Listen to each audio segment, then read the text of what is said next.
Hey, salut toi! T'es passionné de Terrario et tu veux suivre Reptilis? Alors n'oublie pas de liker nos vidéos. Important, abonne-toi à notre chaîne pour soutenir notre travail et pense à actionner la cloche pour être sûr de ne pas louper une vidéo.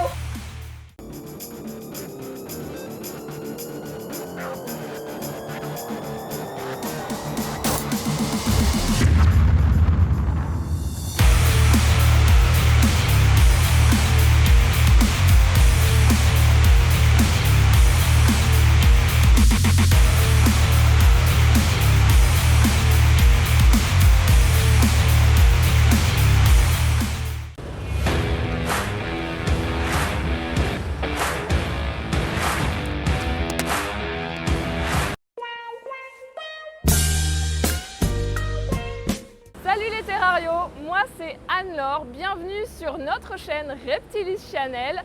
J'ai décidé aujourd'hui de vous faire une vidéo avec Stéphane à Bali. Bali, c'est une petite île qui se trouve en Indonésie. L'Indonésie étant le pays qui regroupe plein d'îles. Et là aujourd'hui on est à Bali. Plus précisément dans la ville de Denpasar, qui se trouve être la capitale de l'île de Bali. Si avec Stéphane aujourd'hui on se trouve à Bali, ce n'est pas pour rien, c'est bien pour un voyage professionnel, même si on en profite beaucoup. Aujourd'hui on va vous faire visiter une ferme d'élevage IRCC, c'est son nom, Indonesian Reptile Conservation Center.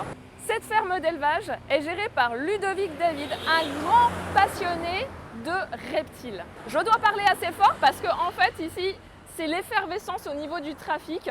Il y a énormément de scooters, d'ailleurs on peut circuler quasiment qu'en scooter et donc ça roule, c'est la folie quoi. Il fait très chaud ici à Bali, il est midi, il y a 6 heures de décalage par rapport à la France. Quand il est midi en France, il est 18 heures à Bali. Et là, il fait à peu près 30 degrés et 80% d'hygrométrie. Alors autant vous dire, il fait chaud. Et encore, on est en saison sèche et froide. Bali, c'est vraiment une île incroyable. C'est magnifique. Les gens sont tellement gentils, tellement aimables et serviables. La nourriture, elle est incroyable. La végétation, c'est un truc de malade ici. Tout est beau, tout est magnifique. C'est un paradis sur terre. Les principales religions ici, est l'hindouisme et la religion musulmane. Et alors c'est très sympa parce qu'il y a des totems partout, ils sont très doués en sculpture de pierre et de bois et ils font des offrandes tous les jours à toutes les entrées de magasins, de shops, même de maisons, et tous les totems ont des offrandes. C'est quelque chose de très très important. Maintenant je vais aller chercher Stéphane et Ludovic, j'espère que je vais les trouver parce que Stéphane là j'arrive plus à le retenir, là c'est un gamin, là c'est Noël tous les jours depuis qu'on est à Bali quoi. Allez, je vais essayer de les chercher. Alors, bon, je vais essayer de les trouver.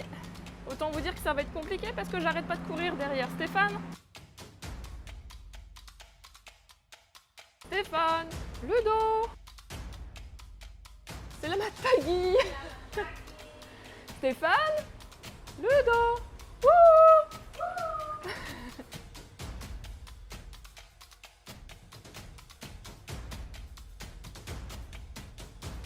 Stéphane.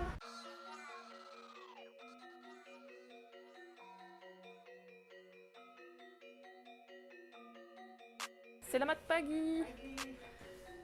Stéphane. Ludo. Steph. Hey, c'est Miss Timor. Eni. Elle vient de l'île de Timor en Indonésie. Ah, bah les voilà. Ah non! Oh, je vous cherchais partout! Eh ben écoute, regarde où on est. Avec quoi? Un superbe varan crocodile, magnifique.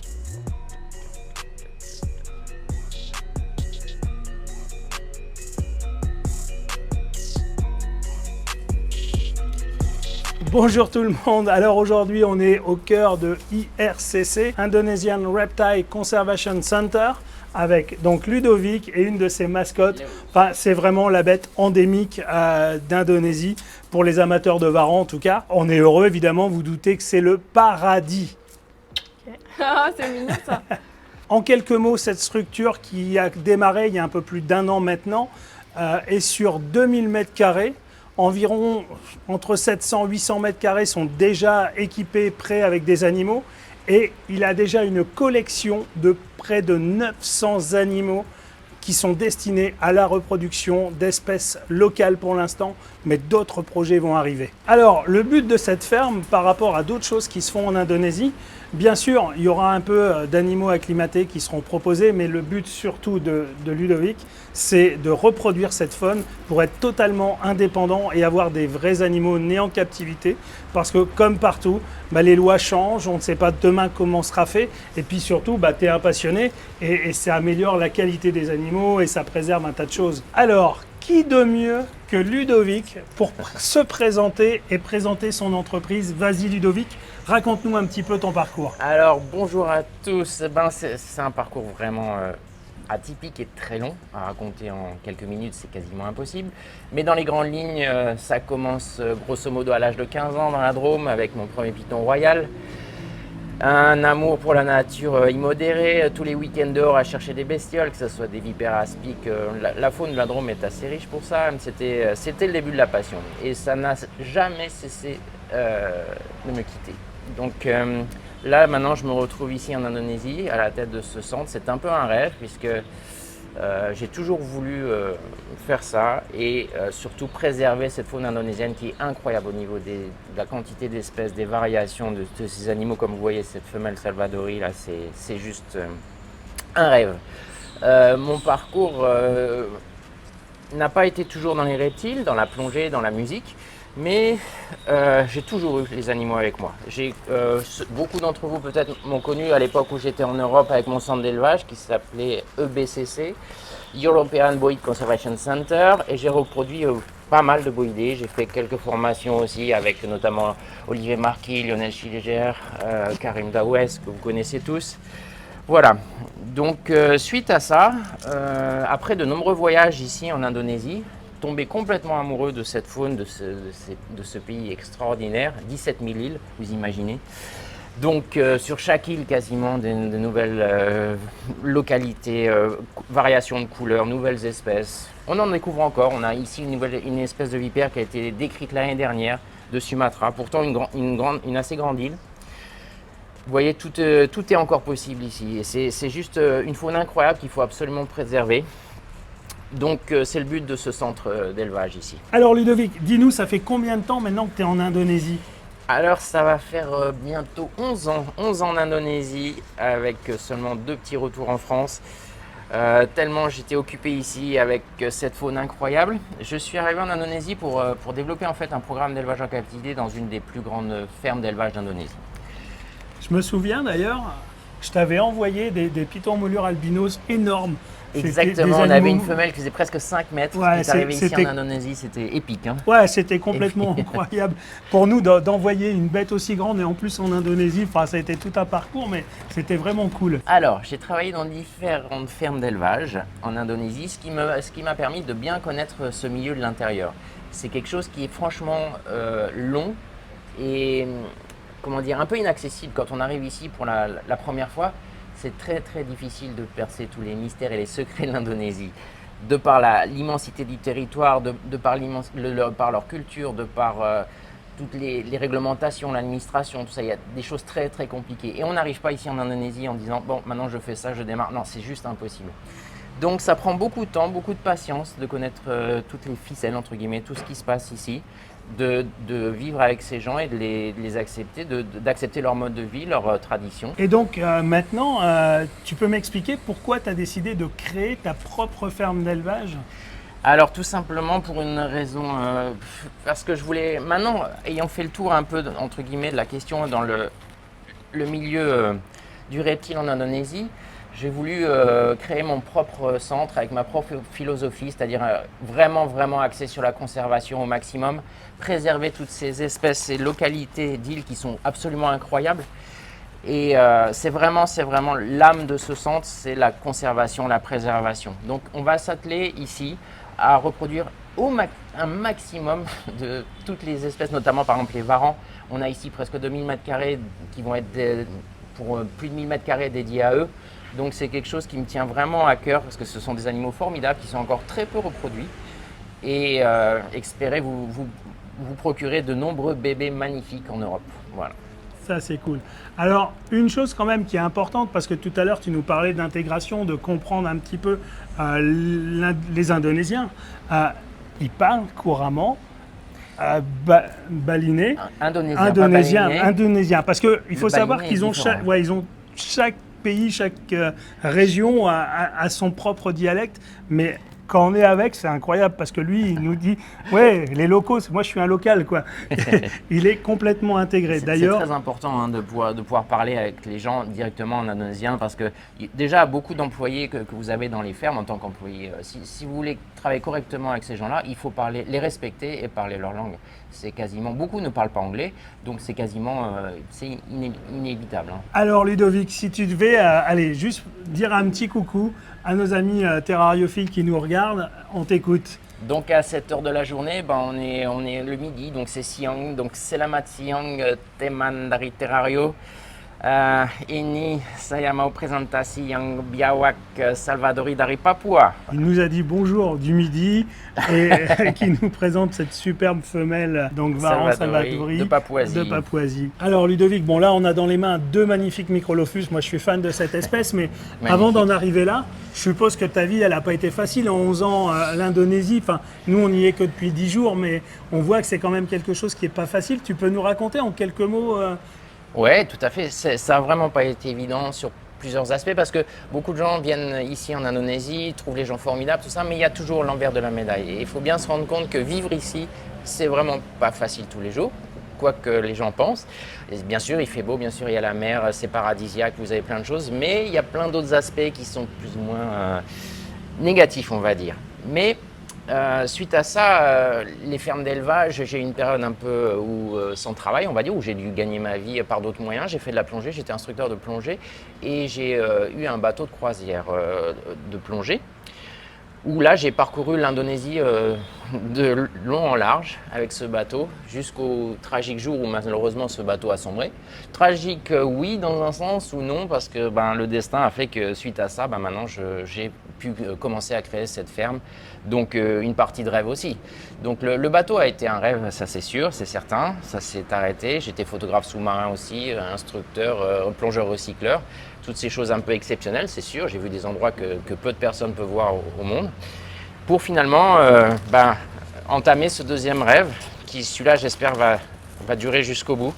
Parce que c'est vraiment quelque chose que j'ai dans le sang, dans le cœur depuis que j'ai 15 ans. Quoi. Donc forcément, toutes ces espèces magnifiques, en prendre soin tous les jours, c'est juste un bonheur perpétuel. Et donc, ouais, si je comprends bien, c'est vrai que ton bateau, tu m'en as parlé, c'était vraiment un moment fort pour toi et tu nous as emmené faire une plongée aussi.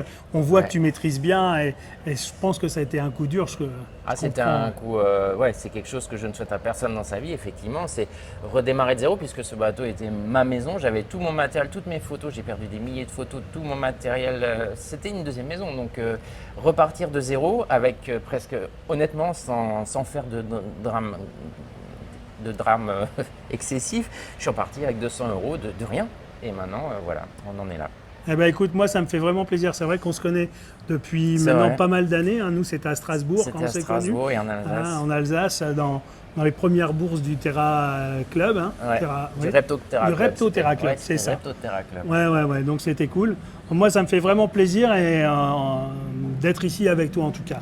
Moi aussi, c'était vraiment un plaisir de se retrouver. Stéphane est un ami de longue date, quelqu'un que j'apprécie vraiment énormément. Et franchement, je suis vraiment content qu'il soit là et qu'il partage ces journées ici et c'est formidable. Ouais. Alors Ludovic, ce centre d'élevage, on voit il a bien démarré, il y a beaucoup de projets. Dis-nous un petit peu là maintenant tes rêves, parce qu'on fait toujours une partie de rêve dans ces projets. Toujours, oui, c'est quelque chose qui... Je pense que le problème, là, c'est que ça va être un rêve sans fin. Parce qu'on a tellement d'espèces, tellement d'opportunités ici, c'est juste incroyable. Si vous prenez juste les pitons verts, par exemple, il y a de quoi quasiment remplir tous ces bâtiments. Si vous prenez les varans, il y a de quoi remplir ces 2000 m². Donc je pense que je vais m'étendre chaque année au niveau des espèces. Et le but vraiment de ce centre, c'est d'arriver à avoir une population captive saine, qu'on puisse produire régulièrement et fournir au monde entier des bébés nés vraiment en captivité ici, dans de bonnes conditions, qui ne soient pas forcément tous imprégnés, mais qui soient vraiment nés en captivité dans de bonnes conditions, avec avec des parents, bien sûr qu'on ne vend pas, qu'on ne change pas, que c'est des parents qui sont là et qui font partie de notre cheptel. On les aime, on ne les vend pas. Voilà. Alors Ludovic, moi j'ai une question parce qu'on n'est pas là pour rien. Tu nous as contacté il y a quand même quelques semaines en arrière pour nous proposer un partenariat avec toi, donc Reptilis avec IRCC. Et c'est aussi pour ça qu'on est là. Et pourquoi tu nous as choisi pour nous proposer ce partenariat?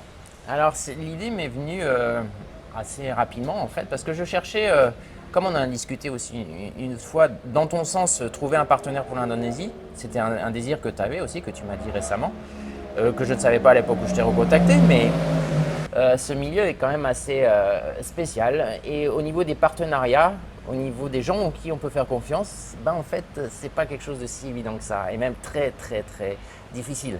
C'est pour ça que j'ai voulu recontacter Stéphane, parce que pour l'Europe, pour moi, c'était vraiment c'était la figure emblématique, quelqu'un que j'apprécie énormément pour plein de ses qualités et surtout cette philosophie, cette optique qu'il a de la terrariophilie et de tout son travail par le passé. J'ai toujours regardé au courant de ces années ce qui s'est passé, comment il a évolué, et c'est vraiment quelqu'un que j'apprécie beaucoup pour ça, quelqu'un en qui on peut avoir confiance, quelqu'un qui va comprendre vraiment ce que je veux faire ici. Et ça, c'est vraiment ce qui est le plus important pour moi. C'est pas juste une transaction comme ça d'animaux, comme on peut avoir avec plein d'importateurs, d'exportateurs. Non, ça c'est vraiment quelque chose de beaucoup plus profond que ça. Et c'est une relation comme ça que je recherchais. Je ne veux pas chercher, vous voyez, à avoir 50 000 importateurs. Non, ce n'est pas le problème. Un seul bien, c'est largement suffisant. Et ça permet justement comme encore une fois, je vous dis, le but c'est de la conservation. Et je suis sûr qu'avec Stéphane, entre guillemets, les animaux sont de bonnes mains. J'ai pas envie, c'est beaucoup de travail, les reptiles, comme vous le savez. Et arriver à reproduire toutes ces espèces magnifiques, quand vous avez des bébés, vous les aimez. Et les transmettre à quelqu'un comme Stéphane, moi, ça me fait plaisir, ça me fait chaud au cœur. Voilà. Eh ben, écoute, moi ça me fait vraiment plaisir, ça me touche parce que c'est vrai qu'on se connaît depuis des années et là ça fait 10 jours qu'on est là, donc on discute pas mal et c'est vrai que cette philosophie, on a la même tous les deux. On n'a pas tout à fait le même background parce que toi, tu as fait des choses que j'aurais pas osé faire. Venir en Indonésie, faire tout ce que tu as fait. Je suis pas sûr que j'en aurais été capable. J'aurais voulu savoir le faire, mais je suis pas sûr. J'ai fait d'autres choses, j'ai eu d'autres galères, j'ai eu d'autres choses. Mais en tout cas, c'est vrai que ça me fait vraiment plaisir. Voilà, il y a des animaux, moi, les hydrosaures, c'est tout simplement exceptionnel, mais tout le reste aussi.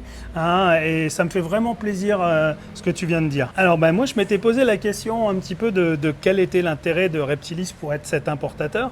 En plus, là, on parle d'exclusivité. Alors, autant vous dire qu'on est heureux parce que c'est la faune indonésienne, elle est absolument incroyable. Moi, je la découvre de jour en jour, malgré toutes ces années.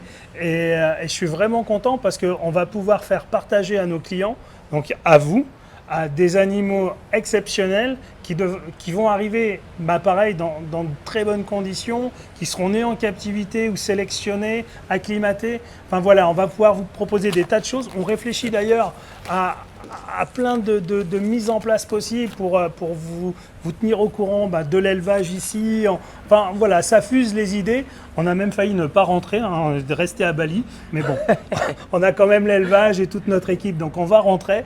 Mais on va vous ramener un petit peu d'Indonésie avec nous et ça va être une nouvelle aventure pour nous, pour vous et pour nous avec Ludovic aussi. Donc là, Ludovic, est-ce que tu vas nous proposer pour l'instant que du nez en captivité? Alors, non, c'est le but ultime, effectivement. Mais ça va prendre beaucoup de temps. C'est quelque chose qui prend des années et des années. On ne fait pas ça comme ça en 2-3 ans. Pour vous donner un exemple, je sélectionne actuellement plein de varans qui seront des reproducteurs, mais que je sélectionne plutôt des jeunes puisqu'ils seront plus simples, entre guillemets, à reproduire. Et ça prend 3-4 ans facilement avant d'avoir une base comme ça pour fournir ce marché qui est énorme et que je comprends tous ces passionnés de varans dans le monde, c'est absolument magnifique. Donc, pour faire vivre ce système, on est obligé quand même d'acclimater les animaux. Alors, quand les animaux arrivent ici, donc en acclimatation, on en prend extrêmement soin, bien sûr. L'hydratation, tout ce genre de choses, la nourriture et surtout un environnement anti-stress. Ça peut paraître aberrant pour certains, mais des petites boîtes sont un peu l'essentiel pour de nombreux serpents pour qu'ils se sentent à l'abri, non stressés et qu'ils recommencent à manger d'eux-mêmes. On n'enverra aucun animal effectivement qui ne sera pas sain et non stressé. Donc ici, ils auront minimum 1 mois, 2 mois le temps nécessaire. Le temps nécessaire pour qu'ils se retapent, entre guillemets, qu'ils soient complètement sereins. des animaux d'une qualité irréprochable, quoi. Je ne veux pas envoyer d'animaux qui auront soit des parasités ou soit qui seront stressés ou ce genre de choses, qui ne mangeront pas. Donc vous aurez exclusivement des animaux de bonne qualité, même sur des animaux peu chers, entre guillemets. Voilà. Des basiques. Ouais. Bon, en tout cas, nous, c'est vraiment le discours qui nous plaît, c'est le discours qu'on tient à Reptilis.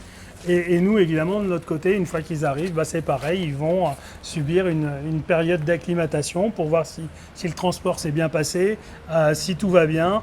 Et ça, c'est une nouvelle aventure pour nous et ça, c'est vraiment, vraiment top pour Reptilis. Alors voilà, on arrive à la fin de cette vidéo. C'était la présentation de la ferme d'élevage de Ludovic. Il y aura une deuxième partie où là, on fera la visite. C'est ça, des installations avec Ludovic. J'espère que ça vous a plu. N'hésitez pas donc à nous suivre, à mettre un pouce sur la vidéo si vous l'avez aimé, à nous suivre sur... Nous abonner, s'abonner. Oui, vous abonner, ça Bien c'est sûr. très important parce que c'est important d'avoir des abonnés pour nous soutenir. Et puis aussi à nous suivre sur les réseaux sociaux Facebook, Instagram, on a notre site, alors allez voir tout ça. Je crois qu'on arrive au bout. On arrive au bout, on vous Ouais, dit c'est ça. au revoir pour cette première vidéo. La deuxième va suivre très rapidement et il y en aura plein d'autres parce qu'on ramène des tas de pépites. souvenirs d'Indonésie. À très bientôt. Allez, À bisous, très bisous. bientôt.